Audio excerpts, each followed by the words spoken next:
Please go ahead, sir. Okay, thank you. Honorable dignitaries, esteemed faculty, and dear delegates, a very good evening to one and all. I, Dr. Rishikesh, feel privileged to welcome you all on behalf of entire team at Emcure Pharmaceuticals. We at Emcure are proud to present No Thrombosis Live Inbox, our highly acknowledged scientific program dedicated to exploring the multifaceted landscape of interventional cardiology. This program serves as a bridge between knowledge and practical application aimed at equipping us with the tools needed to enhance the lives of those affected with the cardiac diseases. I take this opportunity to extend a warm welcome to our respected course director, Dr. C.B. Keshavamurthy sir. Sir is Chief Consultant Interventional Cardiologist and HOD at Manipal Hospital, Mysore. Past President of CSI Mysore chapter. Sir did pioneering work in primary angioplasty at Mysore. Sir established interventional cardiology centers at Salem and Erode, Tamil Nadu, and performed several first ever procedures in that region between 2000 to 2004. Sir has several national and few international publications and presentations to his credit. Sir also has teaching experience as DNB teacher at Vikram Hospital, Mysore. Sir participated as principal investigator in landmark trials like Rocket AF, Reduce It, Credence, and Horizon trial, and 33 other national clinical trials. Sir also participated as primary and co-investigator in various registries. Thank you, sir, for your continued guidance and support for running this program successfully. Our distinguished moderator, Dr. Amitabh Yaduvanshi, sir, is poised to share his knowledge, insights, and practical wisdom to empower us in the fight against the global health challenge of cardiac diseases. Sir is Senior Consultant Interventional Cardiologist and Head of Cardiology at Holy Family Hospital, New Delhi. His areas of interest have been interventional cardiology and electrophysiology. Sir is faculty of Asia Pacific Heart Rhythm Society and represents India in APHRS subcommittee on allied professionals and the stroke prevention in atrial fibrillation academy. Sir started the extracorporeal life support program at the Holy Family Hospital and PSRI Heart Institute. Sir is invited speaker and moderator at various cardiology conferences and guide to DNB students. Sir has various publications in reputed journals to his credit. Sir participated as co-investigator in various international multi-center trials involving device implantations such as SureScan, Shockless, Improve Brady, etc. Sir participated as co-investigator in international multi-center trials involving stent implantations such as Deliver trial. Sir is currently involved in pilot studies on renal denervation therapy for uncontrolled hypertension. Thank you, sir, for joining today's program. I would also like to introduce and extend a warm welcome to our esteemed speakers for today. Dr. Ashwani Mehta, sir, is Senior Consultant and Professor at Gangaram Institute of Postgraduate Medical Education and Research, Director Heart Failure Program and Research at Sir Gangaram Hospital, New Delhi. The case which he was supposed to present today was rotablation in a case of balloon non-crossable RCA CTO. Since he is attending some emergency case, unfortunately he couldn't join today's program. Let me have honor to introduce our second speaker for today, Dr. Srinivas Kudwa, sir. Sir is consultant visiting interventional cardiologist at various hospitals in Mumbai, Lilavati Hospital, Bridge Cande Hospital, Wokhard Hospital, Global Hospital, Bhatia Hospital, and SL Raheja Fortis Hospital. Case which is presenting today is TAVI and Plasti with Impella. Okay. Thank you, Dr. Srinivas Kudwa, sir, for accepting our invitation to present the case. And finally, I would like to extend a special welcome to all the delegates who have joined today's program. It is an honor to have such an esteemed audience and renowned experts among us. Let me brief you all on the meeting agenda for today. We'll kickstart the program with the opening remarks and context setting from our respected course director, Dr. C.B. Keshavamurthy, sir. The meeting will proceed further with the case presentation on TAVI and Plasti with Impella by Dr. Srinivas Kudwa, sir. Following this, we'll have a discussion on the case where all the faculty members will participate. Second case will be presented by Dr. C.B. Keshavamurthy, sir. Thank you, sir, for agreeing to present the case on such a short notice. It will be followed by a discussion among the faculty members. Post the discussion of second case, we'll have concluding remarks by our course director. I request audience to post their questions in the comment box so that we can take up those questions in the end. Without further ado, let's embark on this educational voyage together as we endeavor to enhance our understanding of interventional cardiology. I request Dr. C.B. Keshavamurthy, sir, to share his opening remarks on today's topic. Over to you, sir. Thank you. At the outset, thanks to Emcure for this wonderful program, and it's a great learning experience. Myself, along with my co-moderator, very distinguished co-moderator, Dr. Amitabh, and the presenter, Dr. Srinivas Kudwa. Welcome you all to this meeting. It's indeed a series of great cases, and it gives us a great learning experience. It's a wonderful platform that has been created with so many challenging cases being presented. It gives an opportunity for everybody to showcase their, not only showcase their skills, but also have a great discussion with wonderful moderators, very learned moderators who are joining these sessions.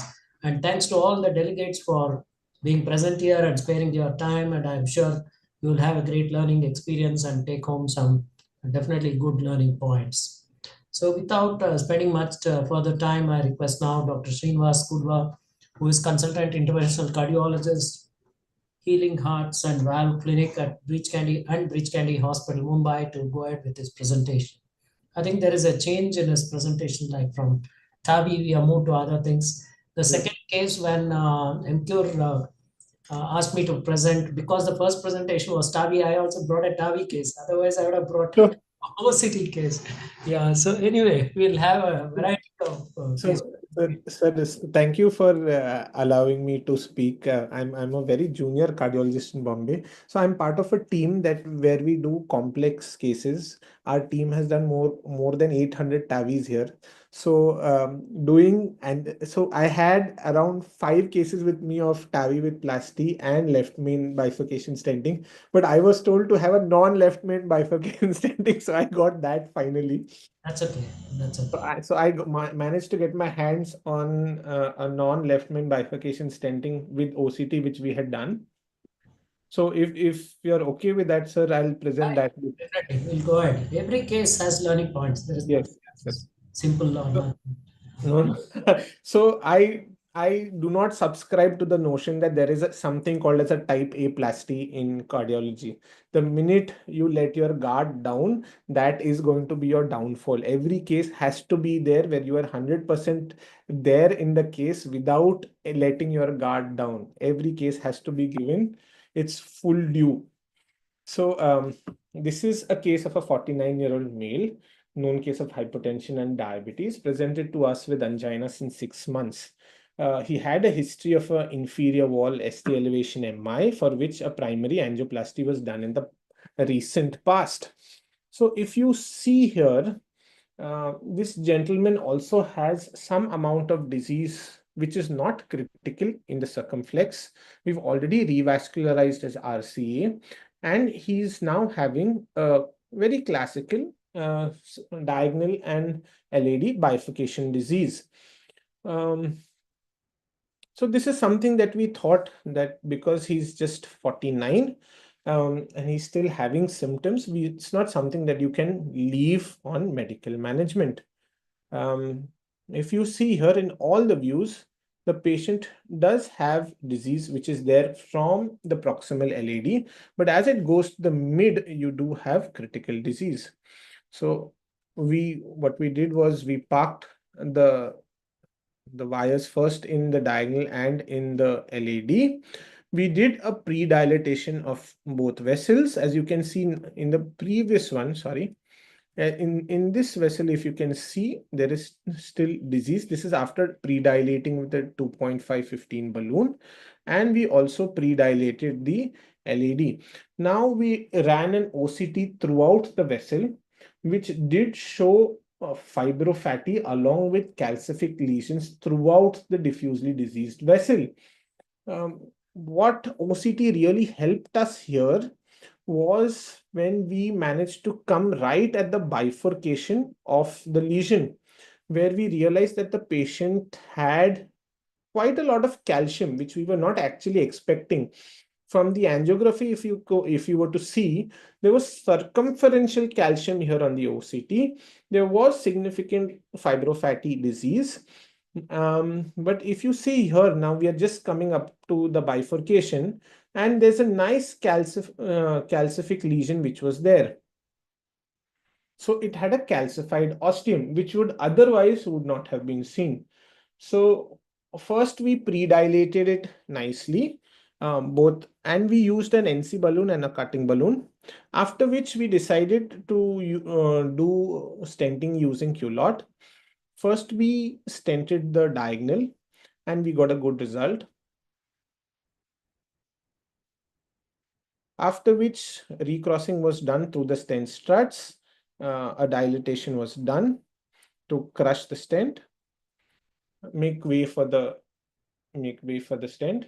And then again we've crossed over with the stent, we've dilated it nicely. As you can see, then we've deployed the second stent. And again an OCT run was done. Now, since the stent, the vessel was diffusely deceased, we decided we're not going to do a metal jacket. Only till where the critical lesion was there, we will do it. The OCT did show us that there was no dissections anywhere. The stent was post dilated nicely. As you can see, the OCT is also showing the stent is adhered well to the vessel wall.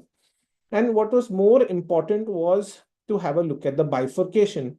And that is where the OCT really helped us. As you can see, this is the OCT pullback at the level of the bifurcation. We did a post dilation again with a 312, but at a higher pressure. This was a pot which we did that helped adhere the stent better. We also looked at the wire cross, if you can see here, at the level of the D1, just to see how the ostium of the diagonal is. We did a final kiss and a repot. And what was more interesting to see here, see angiography, it does look pretty beautiful.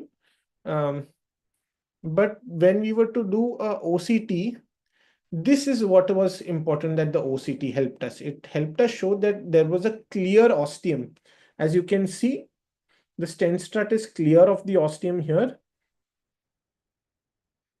And even in the 3D rendering, you can see that we have managed to clear the stent strut from the ostium, which was there previously.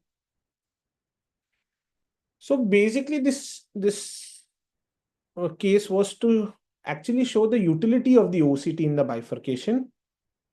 It helped us assess the calcification at the bifurcation, the number of struts at the mouth of the side branch, helped us in crossing distalmost to the strut, the effect of the kissing balloon on the carina to determine the size of the pot balloon, the final assessment of the two stent technique, and the status of the side branch after provisional stenting.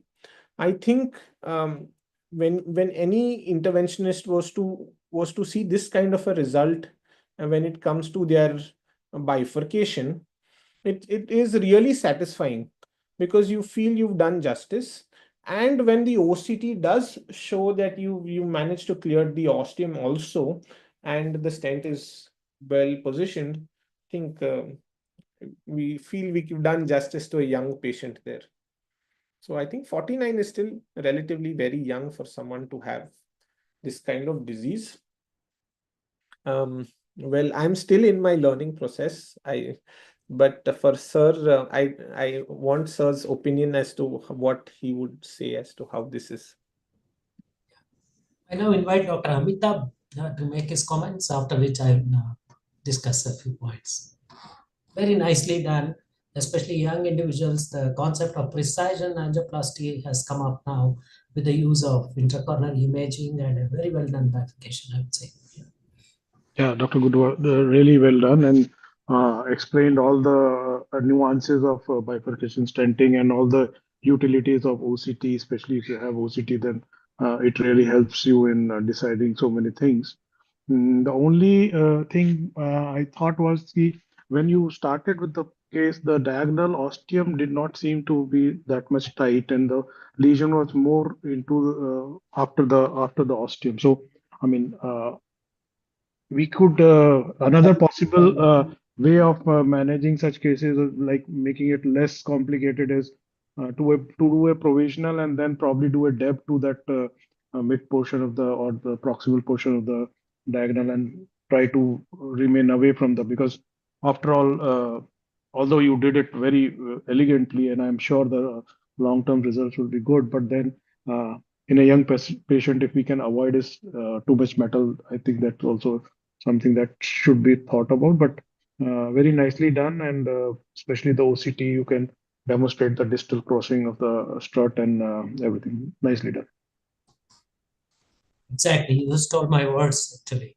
So the whole idea of asking for non-left main bifurcations was to see what people are doing differently at different bifurcations. For the past about 3 to 4 years, I stopped putting two stents at non-left main bifurcation. Totally. We just do a drug-eluting balloon where it is necessary, and especially in this Dr. Srinivas case, the side branch ostium, I'm not convinced it has a disease. So if at all anything has to be done, complete the work on the diagonal, maybe with a drug-eluting balloon if you think it is worth the cost. Otherwise, even medical therapy would be good enough for that, because distal area, if you see after your stent, there is not much of a vessel there. And LAD certainly it required to be stented. It was hemodynamically significant. Use imaging if you want to perfect the result.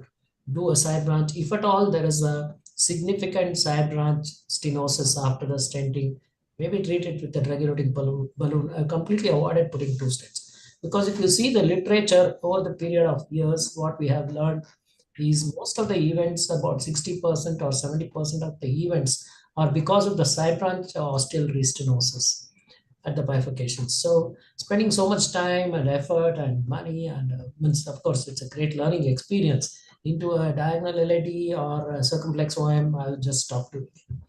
So even if they are calcified ostia, you use a cutting balloon, you do everything. Finally, you do if you want to do a kissing, you kiss with a drug-eluting balloon on the side branch and the main branch with a non-compliant balloon. And get out with that. So that is the philosophy with which we invited cases of how people are handling different bifurcations irrespective of the vessel size. So most of the times, in my mind, it should be a provisional technology, a provisional strategy. Mm, thank you so much, sir. So even here we do most of the times we do provisional stenting. So I had to really go through the archives for this one. But but to be honest, the only reason we did it is because one, the initial OCT run did show some osteal disease and we were sure it will be pinched.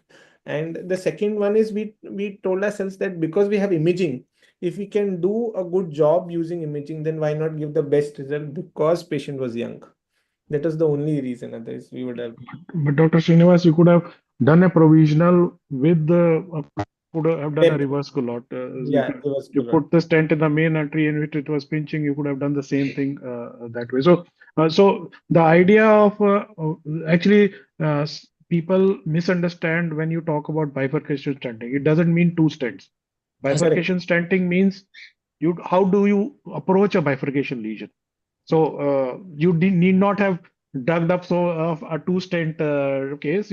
I'm sure, would have so many provisional cases, which would have been probably a much more better learning. But it's still not nothing to take away from your case. I think it was beautifully done. But bifurcation stenting per se means how to approach the lesion. Whether you end up with a two stent or a single stent, that's a different philosophy.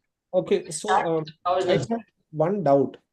So I'm one of the firm believers in nature and flow hemodynamics, and I still believe the left main circ LAD bifurcation is kryptonite for cardiologists.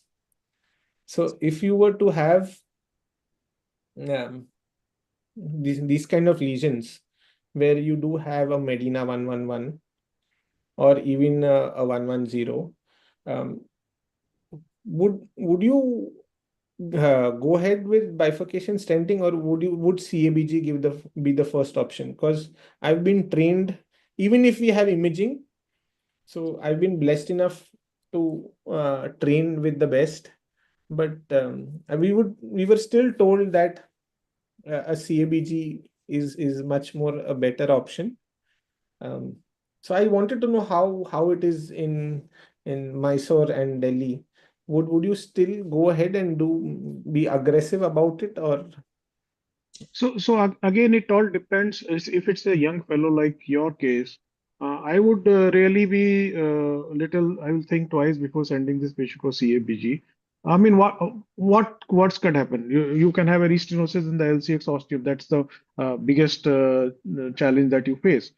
हो गया, then you can send to CABG again, because CABG is a final bullet. Like after CABG, then I mean, patient is left to their own devices, and so many CABGs also they block away. So nobody checks them and nobody does anything else. But so I think in a center like yours, where you have everything available and an expertise like yours, I think you should not shy away from doing a good left main angioplasty, provided the other things are okay. So you should not do it in a very bad calcific lesion or in a old patient where you may not be giving a very good result.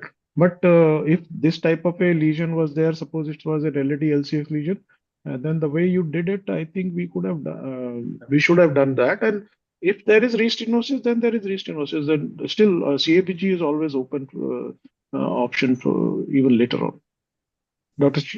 Keshav, what is your I thought? completely agree with your approach. I'm hesitant to send such a young patient for CAPG so early in life, before the age of 50, 55, maybe 65 years or older, LV dysfunctions, high syntax score.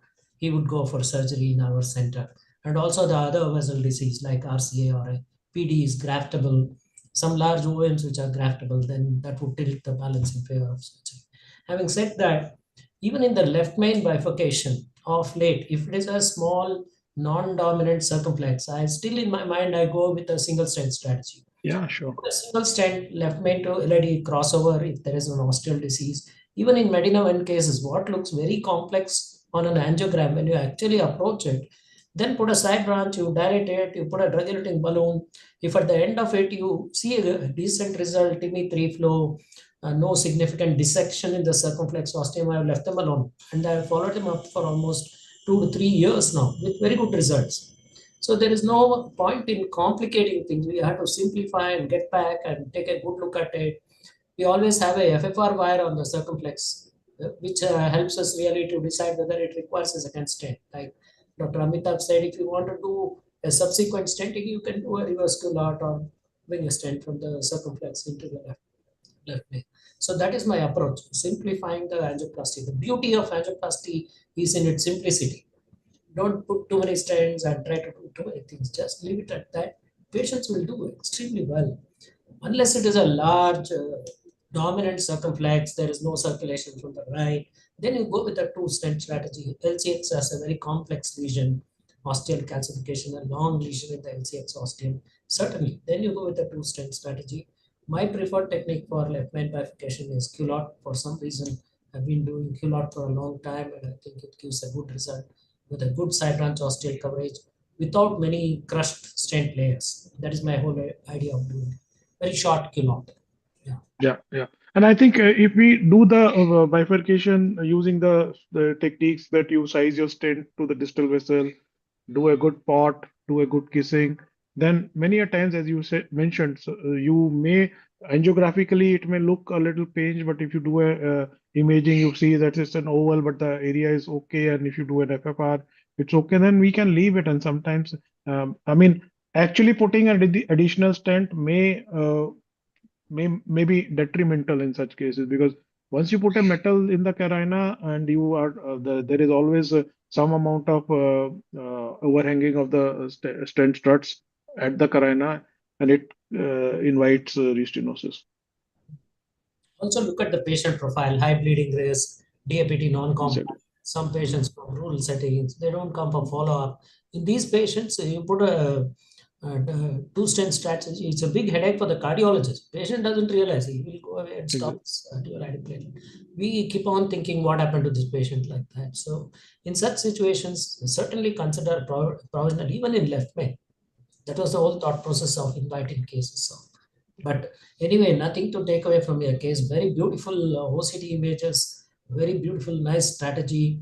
And thank you for presenting this case. We'll take any questions from in the chat box from the audience. Dr. Rishikesh, anything? Sir, as of now, there are no comments. If there are any, we'll take up at the end. Okay, so can I start with my case? I'll start with the Yes, sir. Avi.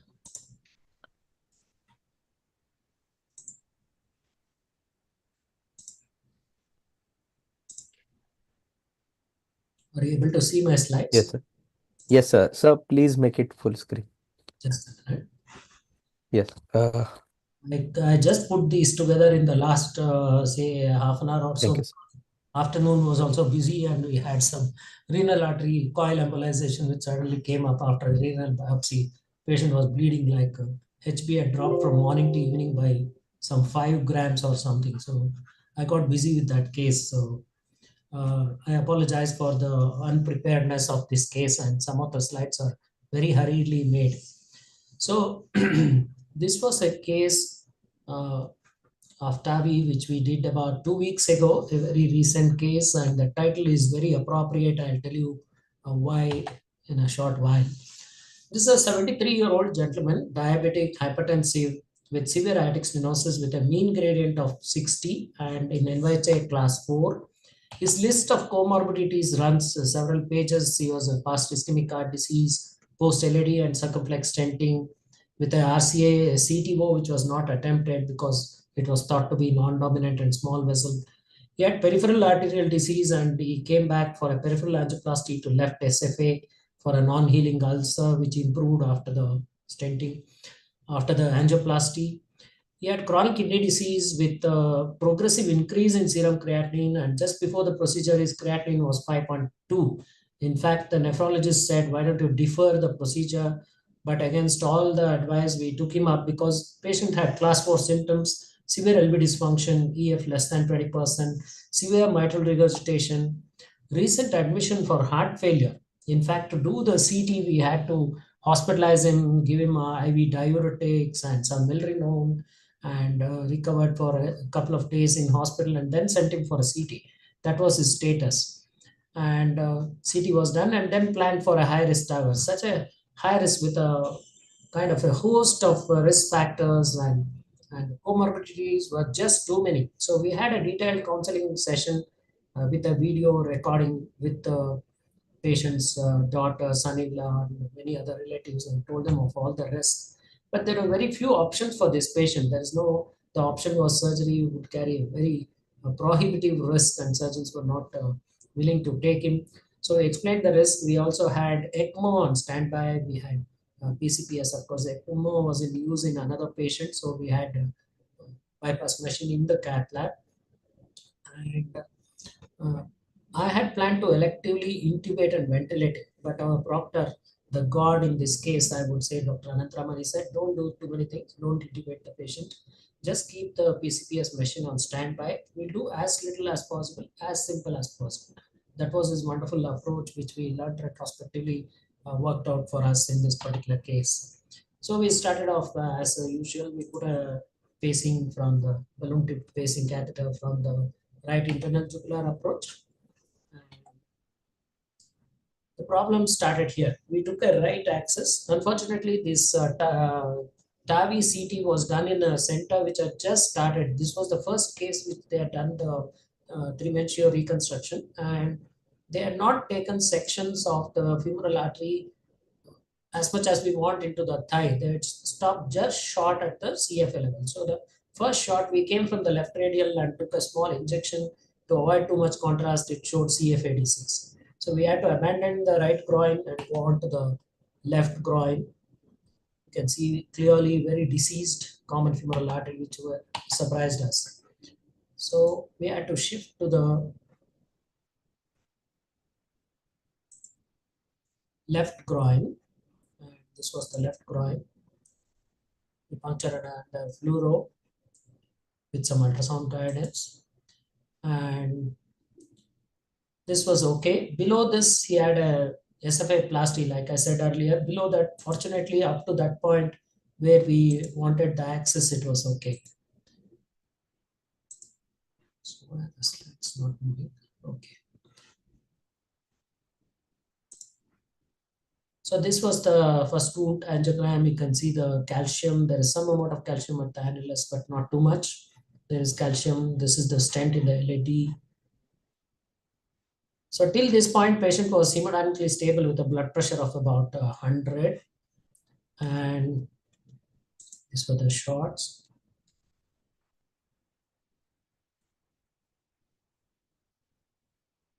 So So this was the crossing. Crossing was slightly difficult because the orifice was a little eccentric. So it took some time, but we finally crossed. So that was the wire crossed in. You can see the LV contractility, which looks reasonable till this point in time. Then we put a pigtail and measure the gradients. The mean gradients were about 60.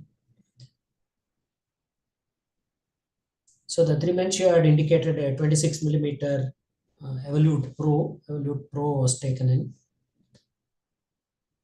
So till then, everything was fine. Patient maintained good sinus rhythm, good contractility, blood pressure of about 100, not on any inotropes. So he was doing reasonably okay. Then we crossed the valve.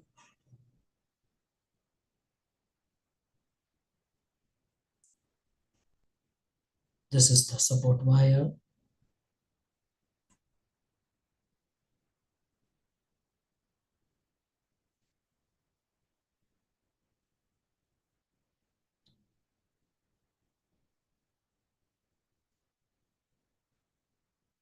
So the entry was smooth and we brought the valve into position. At this time, the pigtail from the radial artery was entangled with the sheath of the valve. So we had to pull it out and reposition. That took about a few seconds of time because the pigtail wouldn't go back into position. In that time, patient developed a cardiac arrest because the valve was across the aortic annulus, and that much amount of whatever aortic regurgitation or obstruction of the aortic valve orifice, patient had a cardiac arrest. He was resuscitated. We did some CPR, and everything went haywire like it does when patient has a cardiac arrest. So then the valve was placed at about -2 millimeter, and we deployed it. Quickly deployed the valve with CPR in between. Some rhythm has been restored. So we continued with the deployment. So at this point, when we took an injection, we realized that it was too shallow in this particular view. So we quickly recaptured it and then redeployed it again, a little bit lower, about -2 millimeter. Here you can see some standstill, and in between some CPR was going on. By this time, we intubated the patient, started him on some noradrenaline and milrinone. So we went ahead and deployed the valve. This was also very shallow. I think we recaptured it again and pushed it a little bit downwards. Yeah, we have recaptured it. Yeah. And this time we deployed, you can see that the heart is standstill. So it didn't require any pacing because there was no cardiac output. So at this point, I thought we had given up hope, almost some 10-15 minutes of CPR in this after this frame. But Proctor had other ideas. He quickly checked for everything. We checked for coronary occlusion. The right coronary anyway was totally occluded. Left coronary was flowing well. Then we quickly got the echo and saw that there was no pericardial effusion. There was a paravalvular leak from this side where the calcium was there in the annulus. On that side, there was a moderate amount of aortic regurgitation. I would say that was what pushed the patient into a cardiac arrest. So we quickly brought a balloon. You can still see the cardiac standstill. Once we did the post dilatation of the valve with a 21 millimeter balloon based on the annular size, we started contracting. Here you can still see that there is standstill and some contrast hanging in the left ventricle, but the valve position seems to be okay. So this is the balloon dilatation. So once we inflated the balloon, the paravalvular regurgitation reduced and continued CPR and some inotropes and adrenaline. Patients slowly regained his rhythm. The QRS, which was wide initially, we thought it is electromechanical dissociation. It came back. Then it became a narrow QRS. He had sinus rhythm. We started contracting. Blood pressure came up and the valve started functioning. So this was a real kind of a nightmarish situation with implantation of the valve in a complete cardiac arrest with no cardiac output. So that was the final position of the valve with some trivial regurgitation. The post-dilatation really helped stabilize the patient. Then he started contracting. We put an IBP also to help him to help support that. So that was the IBP in place. Patient was ventilated for 24 hours. We put a femoral catheter for dialysis. He was dialyzed 2 sittings the same day and the next day. But hemodynamics very rapidly recovered. He came off anatropes and milrinone infusions within 24 hours, and patient was discharged on day 5. At 1 week follow-up, patient is minimally symptomatic. He has single-digit gradients. There is no aortic regurgitation. He had severe MR at baseline, which remained the same, but the ejection fraction, which was less than 20, has improved to 28%, and his serum creatinine has gone below his baseline. His baseline was like 2.5, 2.8, and after the CT, it had gone up, but it came back to about 1.5. So that is the case which I wanted to present today. What a nightmare case. And TAVI is such a wonderful procedure. Even in very critical patients, we have done a case with a valve in a CKD patient with a similar situation with ventricular fibrillation. And valve was placed with ventricular fibrillation, and patient recovered and he was doing well. So the case is now open for discussion and comments by my co-moderators, and any comments from the audience is also welcome.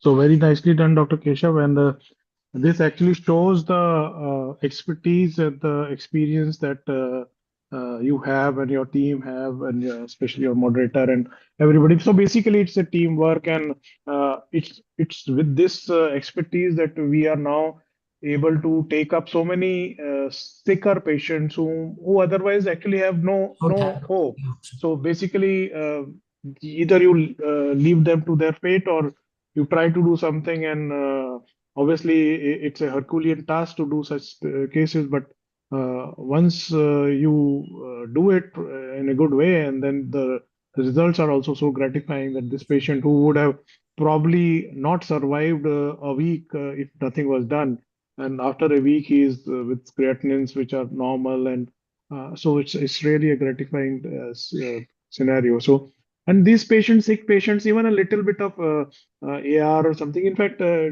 sometimes when we are doing an angioplasty, we are taking an MPLAS guide, and we don't realize suddenly we say that our patient, why is he going into hypotension? Why is he having bradycardia?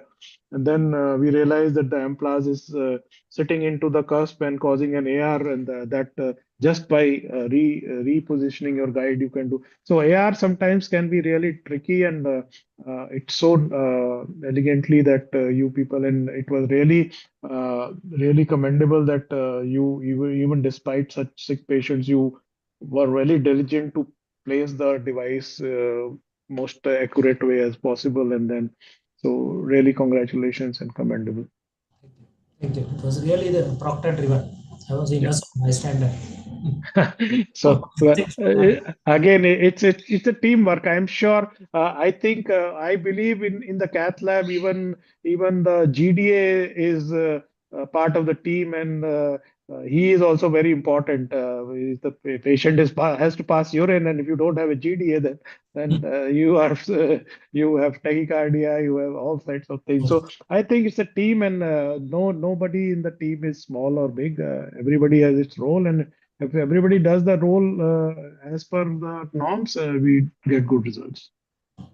Thank you. Thank you so much. Dr. Srinivas, you have more experience with TAVI, I think. This is only our 7th case. We have not done many cases.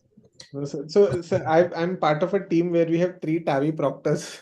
So that is why we do a lot of TAVI, but I'm blessed enough to be part of that team. So we've had about 4-5 cases where we put in a stiff wire into the NCC and then deployed the valve because of all these pigtail related issues. That was one thing, because the stiff wire gives you an actual marker as to where it is. So that was one thing which I learned, which was also helpful. I think the most complex case which our team has done was a doctor's mother, and she had SGOT, SGPT of about 800, 900, Reata 4.5.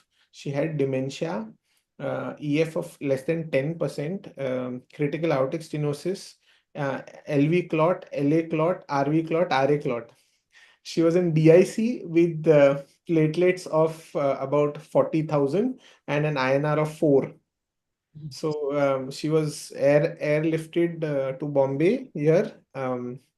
A doctor's mother, and I still remember we were 5 of us in the room, and we were telling them that 99.99999% this patient is going to die. And the doctor was like, I agree, she's my mother. Even if there's a 0.0001%, we want to try. So this is about 3.5 years back when we had done this. And that time we did a balloon expandable valve, and we did over the wire pacing because of the RA-RV clot, and the LV was also 10%, RV was also down.